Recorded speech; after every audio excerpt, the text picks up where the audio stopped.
Hello and welcome to Liberty and Gun Rights Podcast. My name is James Moffitt and I'll be your host. This is your voice for liberty and gun rights because silence isn't an option. Subscribe and stay armed with truth. You can contact me at lgrinfo@proton.me. That's lgrinfo@proton.me. Thank you and have a nice day. Goodbye.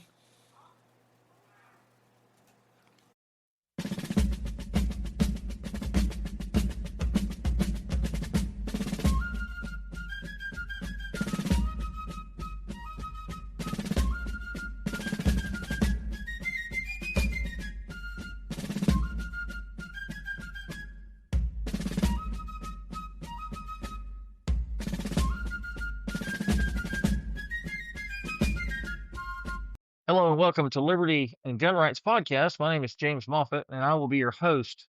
On today's episode of Liberty and Gun Rights, I'm talking with Clifton Raheem Bradley. Clifton is a strong advocate for the Second Amendment and a passionate defender of liberty.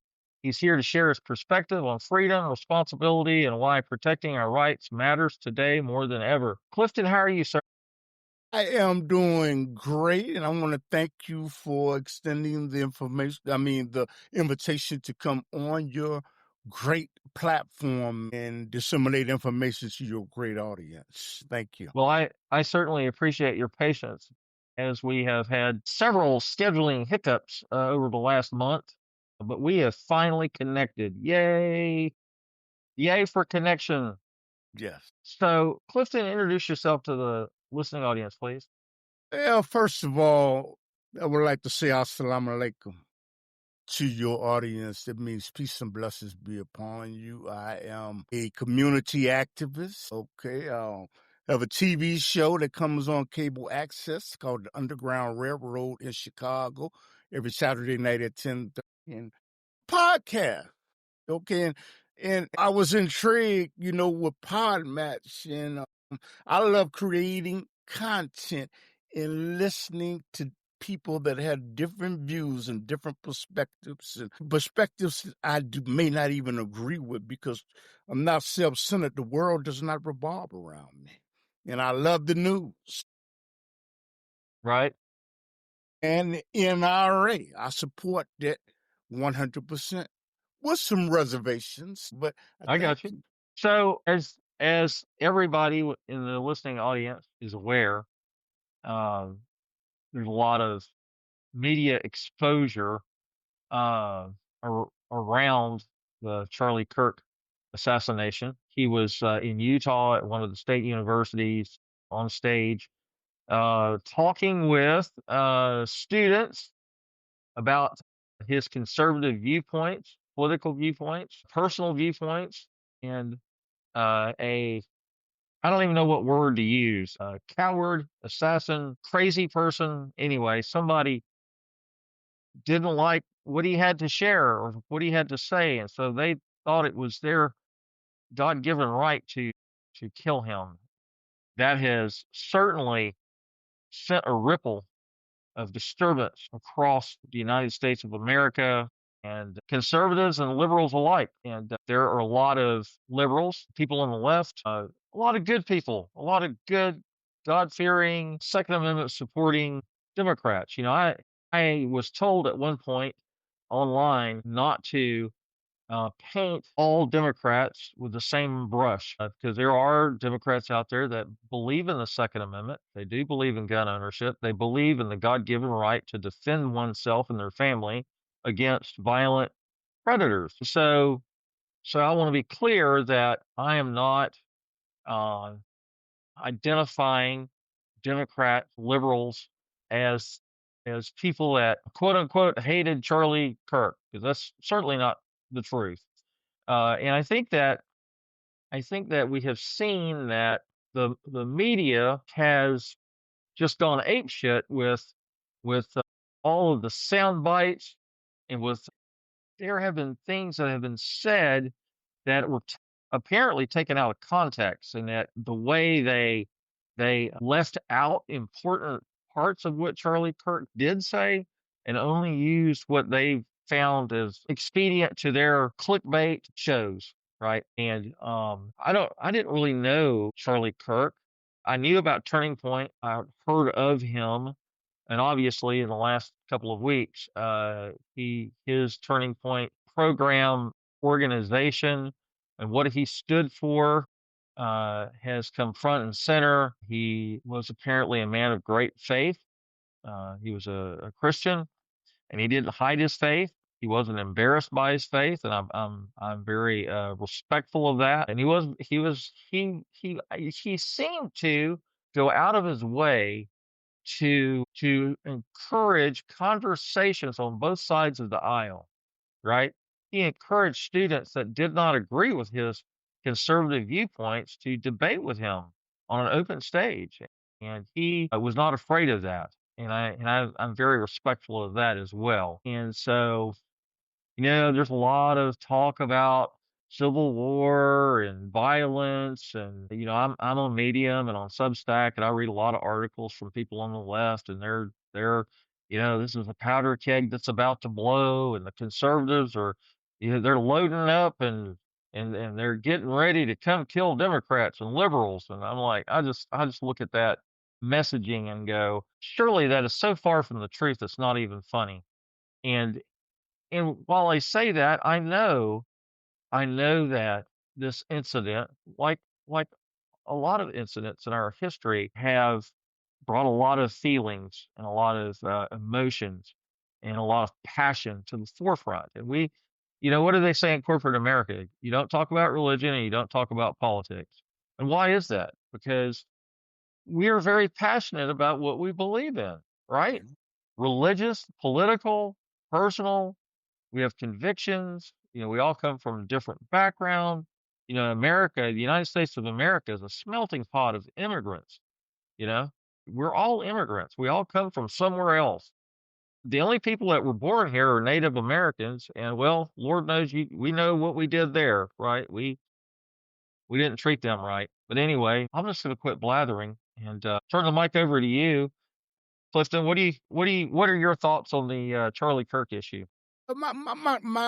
First of all, for your listening audience, I have to admit, I look at podcasts, I had never really heard of him. Okay. But that's not to diminish him because we don't know everything. But I think that, for example, what Jimmy Kimmel Live, okay, it has a television show that came on at 10:30 in Chicago, and he got canceled. Okay, for what he said. I think that it was legitimate. I think that it was appropriate, okay, to cancel his Jimmy Kimmel Live show. And I think that the View television show with Whoopi Goldberg and Sonny Houston, they need to be scrutinized by the FCC for the negative things that they say. They didn't say anything about Brother Charlie. But the thing is, they need to be scrutinized because it's as if they want him to fail. Okay. They're stewing in their own juices on the View television show. Okay. And second of all, you know what? I believe that a individual has the right, they have the right to message to where they want to, as long as they're not saying do harm to somebody. So there may have been some things that I disagreed with, but I definitely do not believe that it was right for what that sniper did. I'm going to use the word assassination and not killing, because he was, in my opinion, he was a political figure. He just didn't hold a political office. Okay. Right, right. And I'm conservative my own self. What I'm saying is I will fight for the right for the liberal to be able, independent, to be able to say what they will have to say to get their message out. I'm in opposition of it, but I don't believe that they should be killed, hurt. I don't believe that. Well, let's talk about the First Amendment for a few moments. Okay. We, the United States Constitution, the First Amendment, gives us the freedom of speech, right? We have protected speech here in America. There's a lot of countries you can't say what's on your mind because you'll get killed or thrown in prison or worse, right? Yes. So in America, we enjoy the freedom of speech, right? Hmm. Hmm. And But it's like we all are responsible for what we say. We're responsible for our messaging. And I think that the political rhetoric and the heat that has been ramped up after this. I mean, things were already cooking pretty good as it was with President Trump being in office for the second term. Uh, and yes, you have a protected right. You have a First Amendment right for free speech. But here's the kicker: we should be and are held responsible for what we say, whether it be in writing, whether it be on a podcast, whether it be on a TV show, whether it be in the town square. You cannot go into a theater and yell fire. You can't do that. Are you protected by the First Amendment to do something stupid like that? Yes, absolutely. But if you cause harm to people, if you incite a riot, or if you incite political outburst, if you cause people to run for the exits and people get trampled and hurt or killed, guess what? You're responsible for those actions because you opened your mouth and inserted your entire kneecap and said something stupid, right? And I I believe that all of us, everybody, whether you're a political figure or not, whether you're a TV show host or not, if you're a podcast host, if you write on the internet, if you are a creator, if you're an influencer, I think that we should be held to a high standard with regards to what we say and what we believe. And sometimes we might believe something that goes against the grain, right? Even as a conservative, I have some viewpoints that are might be a little bit liberal leaning, right? Mhm. And does that mean that everything that goes on in my head I should just blather out on the internet? No. Some things are best just left unsaid, right? Yeah. And what's that old saying about idiots? Somebody may not know that you're stupid or that you're an idiot if you keep your Exactly. mouth shut, right? Yeah. But if you open your mouth and say something stupid or idiotic, then all of a sudden everybody knows you're an idiot or stupid, right? Because you just opened up a whole can of worms and said things that you should have never said, right? And so you're going to be labeled and you're going to be held accountable for what you said. And people are going to cancel like Jimmy Kimmel. Yeah, I haven't even watched the video clip of what he said. Obviously, he's very liberal and left leaning, and they use conservative politics and President Trump and Doge and all of that as a platform for all their funny material, right? There's no lack of material for them on late night television, and some of it's funny, some of what they Yeah, say is can't forget funny, the View television show using is a punching bag every morning on the View. Punching right? bag. I'm sorry. Okay. So what are your thoughts on what I'm saying about the First Amendment? The first, you know what? Like I said, my thoughts on the First Amendment. Like I say, being an ex-military person, I believe that the individual, you know what, their rights should be defended to say with the majority of what they want to say, without any repercussions, without any back. It may be verbal, but most certainly it should be verbal, but it should not be a situation where individuals getting attacked physically, hurt, maimed, or something heinous being done to them. But there's certain things you do not say. And when you say these things, you have to understand they're you're going to be responsible for what you say. Like you said, if I'm in a theater and I holler fire, fire, fire, and people get trampled over and die, are injured, I'm responsible for that. But I'm saying under normal circumstances, you should be able to speak your mind, whether you're a Democrat, you're a liberal, you're a conservative, whether you believe in God, you don't believe, you should be able to express yourself to the best of your ability to disseminate your information as long as you aren't hurting somebody. Now, excuse me. Now, as I understand it, the existing administration, 1600 Pennsylvania Avenue, went out of their way to encourage the media, whatever form that might take, TV journalists, late night TV hosts, podcasters, news anchors, newspaper editors, whatever. Anyway, supposedly or apparently, they were encouraged to watch what they were going to say about Charlie Kirk, because while Charlie Kirk was not he didn't hold political office, he was a political figure, right? and and he has, his family, his wife, his children, the whole thing has just been elevated to a level of, it's all been very highlighted in the media. They're going in Arizona. I guess they live in Arizona, and they're going to use that football stadium to have his funeral, and they're treating it as a level one security scenario, just like as if the president was present, right? Yes. And so it holds 63,000 people, I think, and they're expecting 100,000 people to show up for his funeral, right? Yeah. So him and his message are getting a lot of exposure and a lot of media coverage, right? Mhm. Uh, and I don't know. I think that maybe I could be wrong. Maybe the administration is trying to dial down the heat a little bit, and they're trying to get the left to think about what they're going to say and how it's going to affect everybody else, right? Because Lord knows we don't need a civil war, right? We don't need violence. We don't need people being violent towards one another.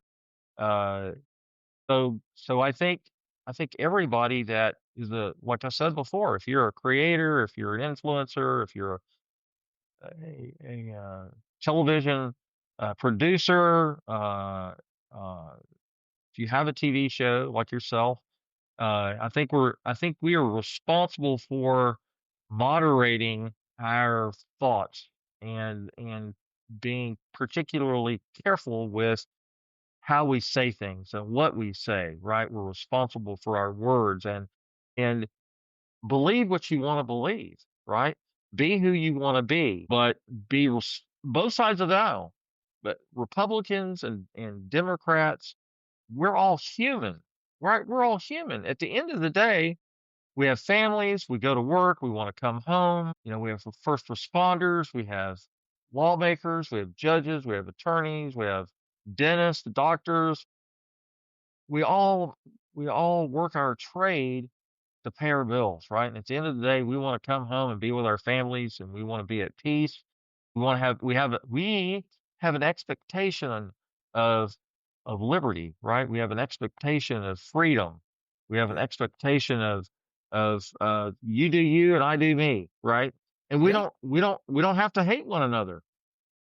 Where did we get to the point that in America we can't have an opposing viewpoint without hatred being spewed, without name calling and just assuming the worst. You're a liberal and you're a Democrat, and so you're just a killer. You're just bloodthirsty, and they're doing the same thing. Democrats are looking at conservatives and saying, the same things about us. Well, it's as Americans, it's our responsibility to dial it down a notch, right? Let's Hmm. let's let's sit back and try to be a little more objective. And I'm conservative in a lot of ways, and I don't agree with you know what President Biden and his administration did. Yeah. There's a lot of things I don't agree with, but I don't think President Trump and his administration are perfect by any shape or form. I'm not a Trumper, I guess you could say. I support President Trump. I support, you know, a lot of things in Project 2025. But does that mean that Project 2025 is perfect and that it's going to make America great again? Hmm. Not necessarily. All my Second Amendment friends they're gonna flip out on that one. They're gonna be like, "Oh, he's perfect. He's perfect. He's perfect.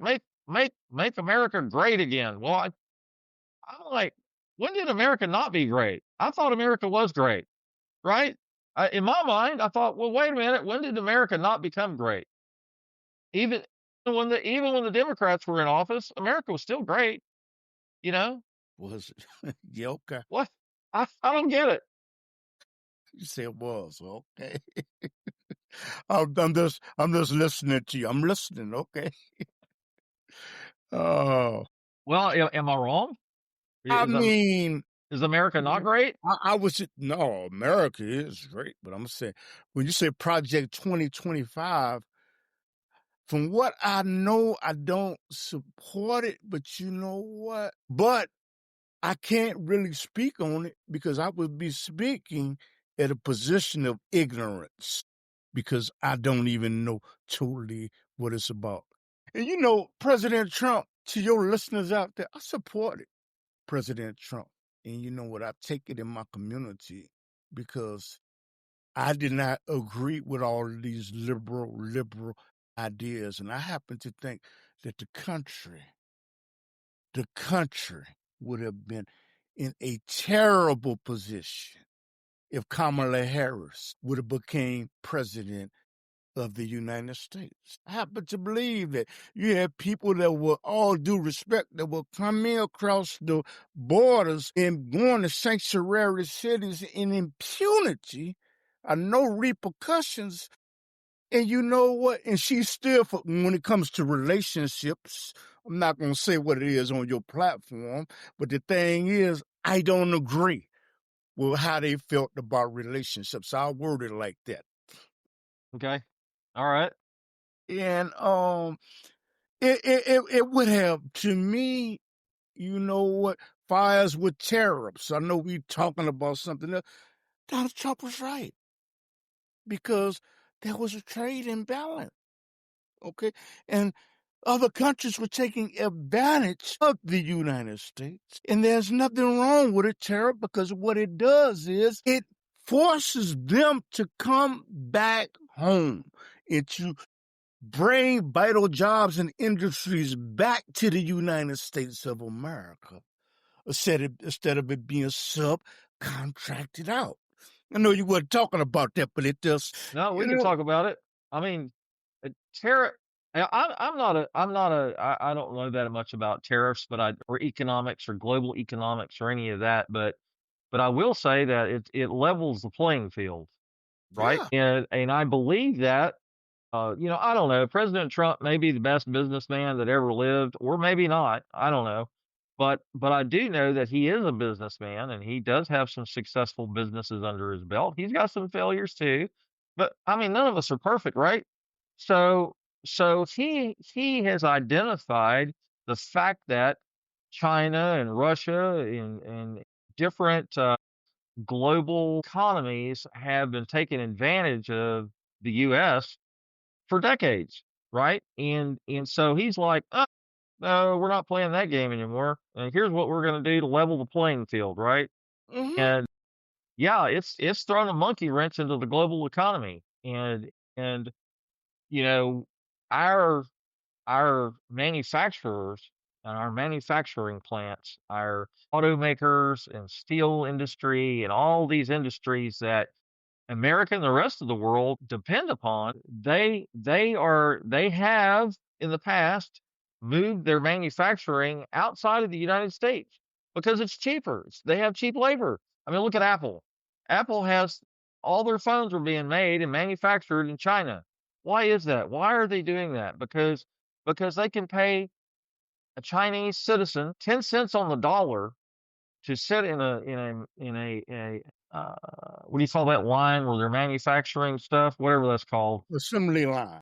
Yeah, they got Chinese people sitting in an assembly line putting these iPhones together that we're being charged $1,200 for here in America, and they're probably paying those poor people in China, like I said, 10 cents to the dollar. I have no clue. I'm no expert. I don't know what they're getting paid. But you know what? Apple has moved their manufacturing to China or Malaysia or India or some third world They've country. been forced to come back to the United States of Yeah, America. they're being They forced to move invested that shit 500 back million. here. right, bring American jobs and American products back to America, right? That's the best thing that we can do for our economy. And are there going to be some growing pains? Are there going to be some repercussions because of what's happening with these tariffs? Absolutely. But we need to do that, right? And oh my God, where everybody's up in arms about it. There are some small business people that are they're feeling the repercussions of, there's the supply chain issues. I heard yesterday, just yesterday, I don't know if I think my wife told me this. She says, "Yeah, I heard that there's 2 cargo ships from China that are fixing to offload, and supposedly they're going back to China and they're not coming back." Well, okay, you know?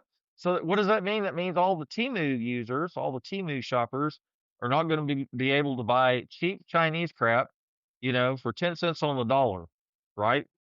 Let's buy American, right? Let's bring manufacturing and back to America. And sure, an iPhone may cost $1,200, but if the people that are putting those iPhones together are Americans, they're being paid a fair wage for their hard work, then would we mind paying $1,200 for that iPhone? I mean, do we need a $1,200 iPhone? No, you don't need a $1,200 iPhone. None of us need these smartphones that are being peddled to us like they're I can't help it. Oh, I know. I'm sitting here preaching about it, and what do I have? I have Yes, an iPhone 16, right? Because I'm as guilty as everybody else. Oh, it's a bright shiny object. It's a computer, and I can get on Snapchat, and I can get on Facebook, and I can get on TikTok and make videos. Well, I'm sitting on the toilet.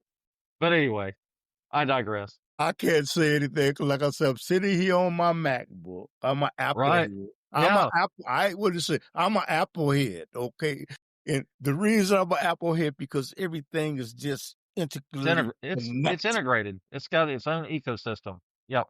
I'm right there with you, brother. But if you're an Apple fanboy, you're gonna pay for it, right? Yeah. Hey, I'm But anyway, retired. I paid my dues. that's right. We was talking about equipment. Like when I get something, I try to get the best product that I can afford because I know if I pay a nickel or a dime for it, it's not going to last long. And I want the warranty. Go ahead. Well, this has nothing to do with liberty and gun rights. However, I can attest from years of use that Apple products are one of the best, and you cannot beat their customer service. Their customer service is second to none. They have stellar customer service. You will not find it in any other. I mean, I've got a nice Dell, heavy duty Dell laptop that I do my podcasting on, and I paid about $1,200 for it. I've upgraded the RAM on it, and it's top of the line, But I also have a MacBook Air 3 that if something happens to this Dell, guess what? I'll just swap it out for that MacBook and keep trucking because it's every bit of as good, has every bit as much horsepower as this Dell does. And so anyway, away from technology, back to Give to- sorry. So so that was Steve Jobs calling from the grave, probably to talk smack. He's Anyway, James. yeah, he's like, wait, what are they talking about? They're talking about Apple. But anyway, so let's talk about Project 2025 a little bit. One of the things that project, it's been authored by the Heritage Foundation. They keep trying to get me to join, and I won't join. I'm not joining because I don't support them 100%. I don't really support everything in Project 2025. I got a friend of mine, Andrew Watkins, who's a book author. She's written several books, and Hmm. yeah, she's certainly on the other side of the fence. I'm conservative, she's Democratic, she's liberal, but she's picked Project 2025 apart with a fine-tooth comb and put it under a microscope, and she has spent the last 2 years examining everything that's in Project 2025, and I don't agree with all of it, right? However, let's talk about immigration. You know, let's Yeah. Okay, let's go ahead. close the borders. Let's close the borders. That's what President Trump. build the wall, close the borders, right? And they're going after all these Venezuelan gangsters and gang members, and oh my God, everybody is up in arms, and oh, Mm-hmm. we're going to Home Depot, we're going to Lowe's, and we're going to all these places that hire illegal aliens Mm-hmm. because they work cheap, and excuse me, Home Depot and Lowe's, if you work for any corporate entity in America, guess what? You have to have a driver's license, you have to have a social security card. You know what it takes to get hired in America? It's not an easy thing. You can't just show up and sign on the dotted line and show up for work on Monday at 8 a.m. You go through an onboarding process that is so ridiculously painful, it's just stupid. But that onboarding process is there to weed out people like that. It's there to make sure that who they're hiring is a bona fide American citizen that lives in America, that has a right to live in America, and has gone through the naturalization process or become I'm a naturalized citizen. I was born in Germany, right? And my parents were a military family that brought my sister and I from Schaffenburg, Germany, from an orphanage, brought us back to America. In 1984, I stood in a federal courtroom with 40 or 50 other people, some young kids, mostly adults, that were immigrating into America and wanted to become a U.S. citizen. And you have to say the Pledge of Allegiance. You needed to know how the government worked to a certain extent. You needed to be acclimated to what it means to be a U.S. citizen. And I'm a very proud U.S. citizen. I'm very proud to say that I'm a U.S. citizen. Now, I know if I go outside of the country, according to world travelers, I'm not a world traveler. I've listened to and I've talked to people that are world travelers, and they say that the United States is a laughing stock. You go to Europe, you go to Sweden, you go to Australia, we're a punching bag. They think we're just hilarious, and we're not perfect. We've been in existence for 200 plus years. Do we have our problems? Yeah, absolutely. Do we need to fix some things? Absolutely. But I Yeah. still say, despite all of that, I would rather live here than anywhere else. Yeah. Yeah. You had mentioned something about Project 2025, but I would say Project 2025, most people in the African American community, it is demonized. And they pull out negative things. And I don't have enough, you know what? I don't really have enough knowledge to sit down and hold even comment on it, but I can tell you what the reaction is, within my community, that it is demonized as trying to move America back. And a lot of people, African Americans, feel that it is not moving America forward. But again, I'm saying this without reading the doc. I have not read it. So I'm just telling you the sentiments in the African American community. They do not like it. But I would say in Chicago, where I'm at, you know what? It is liberal. This is a blue state that I believe is going to turn red anyway. Immigration, sanctuary city, having people come in without following the process to come to the country, it is wrong. And there are people that are mad. There are people that are angry, upset at resources. Dollars are being taken from people, okay, to an outside group of people, and that money is supposed to be allocated for the citizens that are here legally, and property taxes have went up. And you have veterans that are sleeping up underneath bridges, and you have immigrants that have come into the country, and our Chicago politicians, okay, J.B. Prister, who may run for president, and Brandon Marshall, they do not want to let the National Guards or ICE come into Chicago, Illinois, because it's an indication we failed. We failed.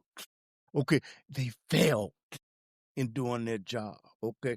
And that's why they're fighting in the media. We don't want them here because you felt that your jobs, and like I said, Illinois, Chicago, the whole Illinois almost turned red, a red state. It's going to turn red. because there's a lot of opposition, and the leadership does not want you to relent because it's an indication that we failed at our task. They failed. Go ahead. You're right. I I am 110,000 for closing our borders and stopping the flow of illegal drugs, fentanyl and heroin and cocaine and all these opioids and well, that's pharmaceutical companies. That's another topic altogether. But fentanyl, cocaine, heroin, all of these drugs that the Venezuelan cartels and Mexican cartels, it's a $1 billion industry, right? The war on, we know where the war on alcohol went. They lost that war, and alcohol is it's like a legalized drug, right? But we got all of these drugs, all these illegal drugs coming into our country, and our citizens are becoming addicts, and they're I'm addicted. They're addicted to this stuff, and it's killing people, right? And everybody just wants to, oh, let's ignore. No, it's not that big of a problem, and you know, and they're pushing that. They're sending drug mules and people across our borders to peddle that stuff. We have U.S. Coast Guard doing drug interdictions every day outside of our borders, out in the Gulf of America. Oh, that's a trip.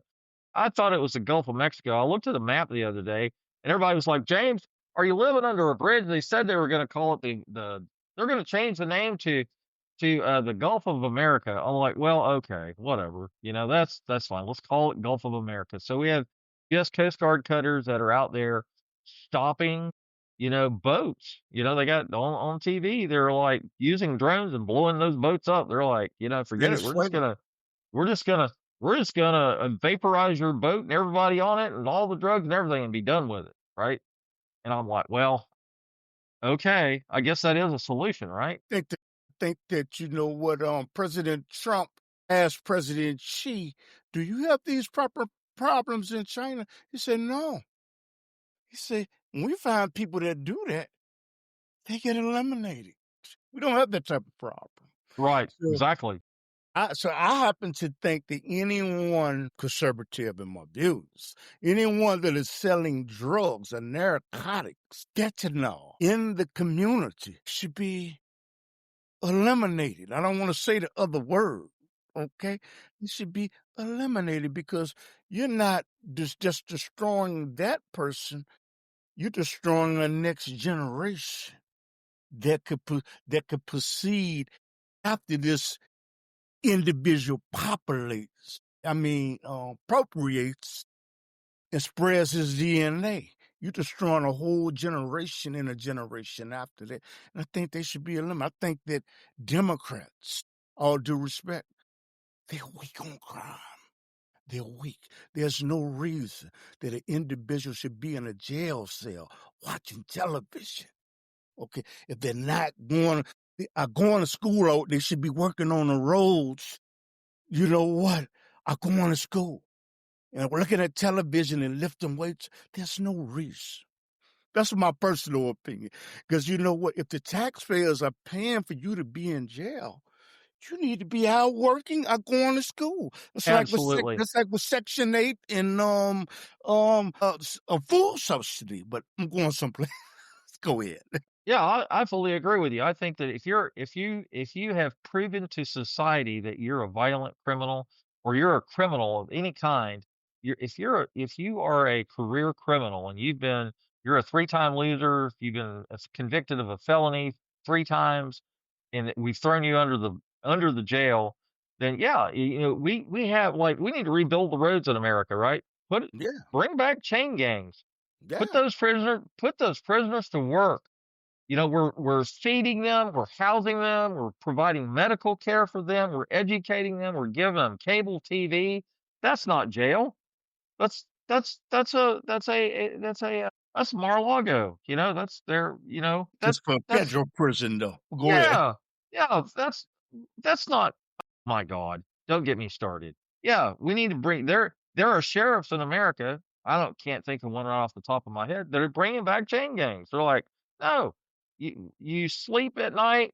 You get up in the morning, you get breakfast, we put your ass on a bus, and we take you out to a project that we're working on, and you're going to help us rebuild the road. You're clean up America, right? Clean Yeah, up America. Why do we have trash on our freeways? Bring those prisoners out and put them to work. We're they, paying we're paying for them to be there. So bring them out and make them productive. the other alternative though, if they're going to school, and you know what, to maintain a certain grade point average and not just going to school, I believe it should be either a choice. They're going to school inside the prison, but I'm not talking about somebody just getting D's and maintaining average. Okay. They should be out working because the taxpayers are paying to house them, they're paying to feed them, and it is wrong. It is wrong. It is wrong when I walk past the school at night and all the lights are on and nobody's in the school. Okay. So our government, I think that you're going to see a more efficiently run government with Republicans, people that have conservative views, because I just believe liberals, and they're just weak on crime. They're weak. They're weak. Because in Chicago, you know what? You have young people that go downtown and tie up downtown and beat up cars and best beat up, you know what, knock out windows. And the mayor Johnson, Brandon Johnson in Chicago said, we need to be easy. No, you need to hold the parents responsible for your child's actions, okay? There need to be repercussions. And I guess I'm just a conservative. I didn't feel this way when I was younger, though. Do you remember the LA riots? Yeah, yeah. You say Rodney King, can we just get along? Okay, go ahead. Well, have you heard of the rooftop Koreans? No, I haven't heard. I'm not familiar. Well, there were Koreans that stood on top of their business owners during the LA riots, and he stood on top of the rooftops with AK-47s. And if you came toward their business to destroy their business and to damage, well, they shot you on sight. They were like, yeah, no, this is my business. I've earned the right to protect it. And I mean, did they really have a right to do that? I don't know. I Was say it yeah. what they were doing was considered violence and illegal or unlawful? Sure, but I mean the LA riots were out of control, and I'm no expert on what happened there, but I remember rooftop Koreans and why they stood their ground and it kept people from damaging their stuff. And I here in Charleston, they had organizations like Black Lives Matter. They spent 6 hours in downtown Charleston destroying businesses, throwing Molotov cocktails, setting buildings on fire, knocking out all the glass, looting, stealing, and they took the Charleston Police Department and Charleston County Sheriff's Department by surprise. They didn't know what to do. They didn't have the manpower to even handle it. And so they had to, I don't know, it started like at 5 or 6 o'clock in the evening, and about 1 o'clock in the morning, the following morning, that Saturday morning, uh, they had enough law enforcement personnel on site to start moving them out of Charleston and driving them out. And I'm like, wow, you're talking about being soft on crime and liberal uh, governors and mayors condoning that. And I'm like, you don't see that in rural America, right? You're not going to see that kind of crap. You're not going to block roads in rural America because all the good old boys with shotguns and deer rifles and four-wheel drive pickup trucks, you're not going to block the road because they're just going to run right over you and move you out of the way because they don't tolerate that crap. They're like, not here. It ain't happening. This is similar to what happened in Chicago during the crises with the virus. Okay, they were breaking into stores and destroying, similar to what happened to L.A. But what happened is in the Hispanic community, the gang leaders came out and said, "You will not destroy this community," because you probably say, "What is their motivation?"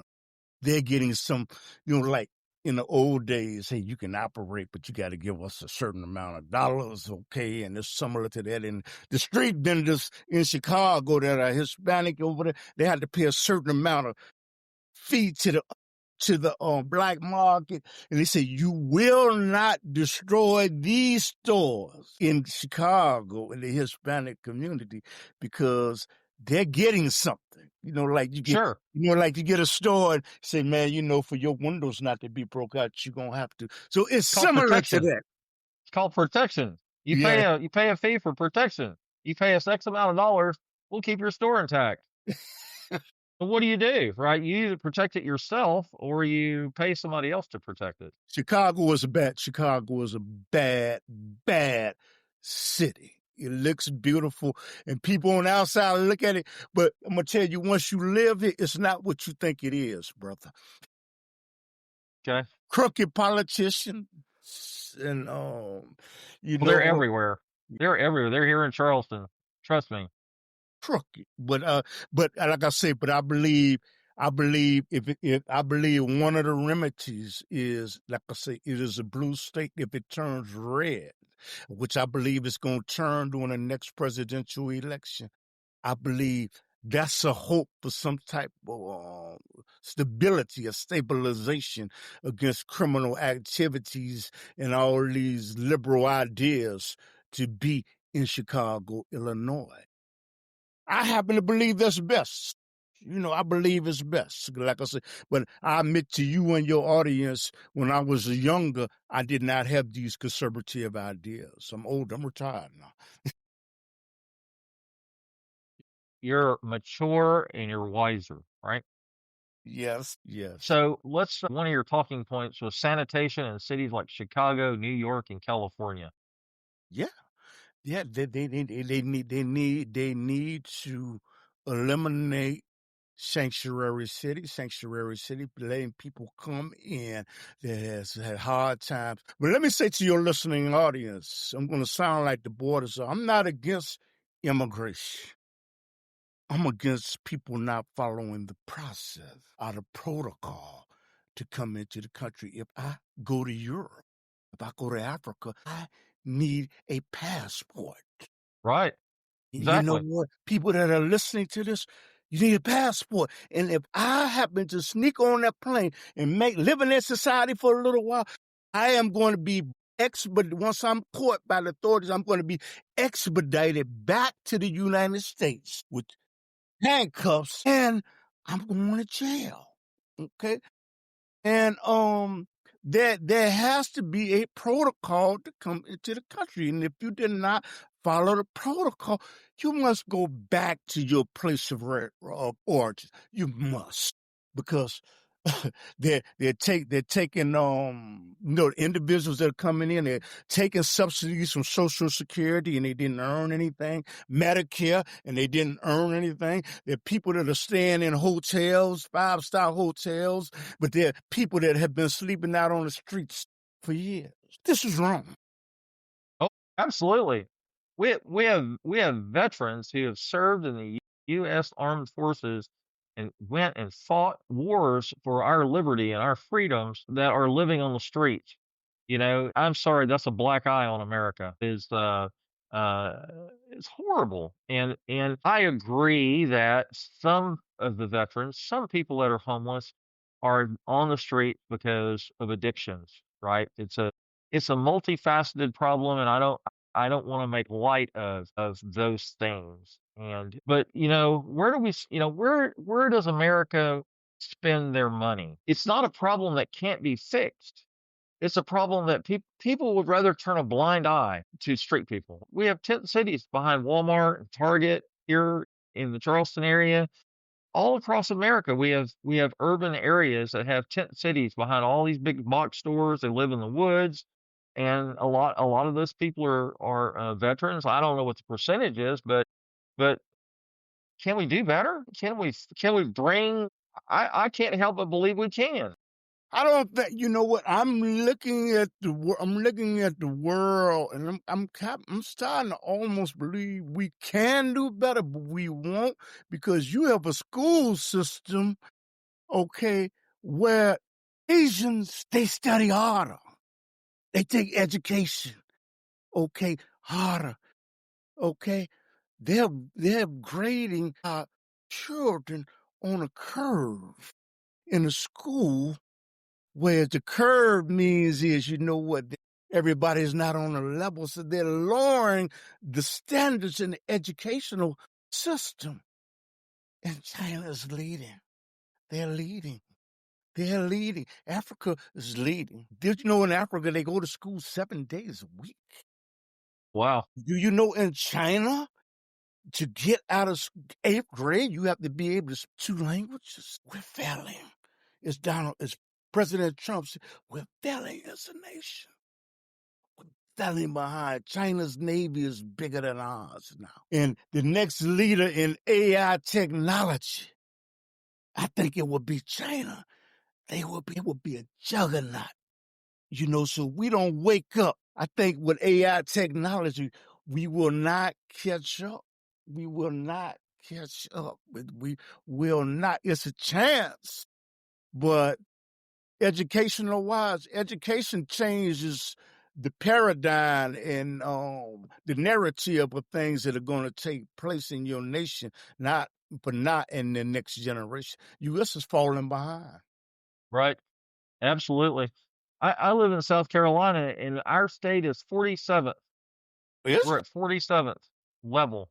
My wife's a special education teacher, and I'm like, wow, it's just, I was raised in Texas, so I don't know where Texas ranks, but they're not 47th. And I got a pretty good education. I'm talking about a high school education. I have some college under my belt, but I meet people. I have met people. I turned 64. I have met people that are my age that and younger that cannot put a simple sentence together. Not only can they not put a simple sentence together, they can't write a paragraph, much less a story, right? And my wife was in graduate school. She's got 2 master's degrees. She's very smart. She studied hard. She was in graduate school and she already had a master's degree. She's going on her second one. And she had a group of people that were graduate students and they were supposed to write a paper as a group. And you know what? Some of those graduate students couldn't put a simple sentence together. She was baffled. She was like, you would not believe how ignorant some of these people are. They don't even how did they get a master's degree and you can't write a simple sentence, right?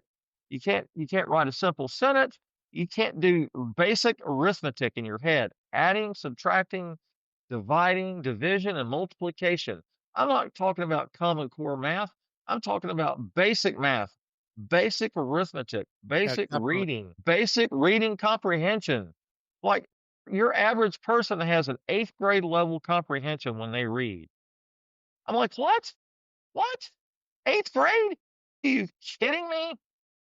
We just got a bunch of ignorant, uneducated people just stumbling around like the zombie apocalypse out here. With their heads Like down like this on I their was, phone, walking I'm around. like, how do they? I was a supervisor for a security company way back when. I was a patrol supervisor, and I had security officers under me. And I'd go from post to post, and I'd read some of these incident reports: who, where, what, why, and when. 5 basic tenets, things that have to be in that incident report so the property managers would know what happened. And I'd read these scribbled incident reports that have 6 sentences that it didn't make any sense. And I had to sit down and rewrite them because I was not going to turn that crap into the property manager at 8 o'clock the next morning and have her read that and go, what? What happened? Because I don't understand this. And I But you was know, like, can I say something? The danger is, you probably know this. They don't even do that no more. You can use Chat GPT of course, yeah. and write Yeah, out absolutely. a synopsis. I write out a term paper, and then you can say, so it does not look professional, right? As though it's a 7th or 8th grader. So the teacher does not. Yeah, and teachers know teachers are not stupid, right? And when an 8th grader or a 12th grader turns in a paper that is perfect, right? They know that that child doesn't know how to write that well because they've been trying to teach them, right? They're trying to teach them how to write. They're trying to teach them how to read and comprehend what they're reading and understand things. And so they turn in these papers that sound like a college student put that together. Hell, some college students can't put something together. Now, I'm not saying that every college student out there is stupid. I'm not saying that there are a lot of very intelligent young men and women out there that are going to be our future scientists, our future medical professionals, Mhm. future judges, whatever, right? There are a cross section of very intelligent young people out there that are intelligent, that do know how to the basics, and they know more than just the basics, right? Mhm. And our nation is going to be dependent upon those individuals who excel up here in their head, that get knowledge and get information and can process it and apply it to applied sciences. Like there's a STEM thing that my wife is involved in, right? Science, technology, Mhm. English, math, I don't know, whatever STEM stands for. But there are some very intelligent young people out there, Yeah. and I know that, and I'm thankful for that because, I'm a baby boomer. In about 10 or 20 years, I'm gonna be gone. I'm gonna be vaporware. I'll be all No, these they're working on podcasts that I'm doing. technology. They're working on technology that might keep Yeah. our consciousness alive. That's not Yeah. true. Yeah. So anyway, all right, so we're coming up on 59 minutes, so I think I'm gonna go ahead and put a plug in it here, and I'll have you back on our podcast, and we talk about other stuff. Okay, well, okay, and I thank you for extending the invitation, and I expressed myself to the best of my ability, and leave this with your audience with assalamu alaikum. That means peace and blessings be upon you, and will support this platform, the platform that he has, and support him. You know what? Because he's doing a diligent job of disseminating information. Thank you. Thank you, Clifton. Um, to my listening audience, I want to thank you for the privilege of your time. Sincere thanks to Clifton Raheem Bradley for being part of today's episode of Liberty and Gun Rights. His insights remind us of the importance of protecting our constitutional freedoms and staying engaged in the fight for liberty. So, to the audience, thank you for listening. Be sure to join us again as we continue the conversation on safeguarding the rights that define us. All right, everybody. Bye bye. And Yeah. thanks again, Clifton. No, no, thank you, because, man, you know what? These topics, I love to talk about these topics. It's something about the world, and I like asking questions because you know what? I have a very inquisitive mind. I love the media like yourself. I love it. Amen, brother. I enjoyed having. So when will you be able to come on my show? We'll talk about that here in a second. Okay, okay.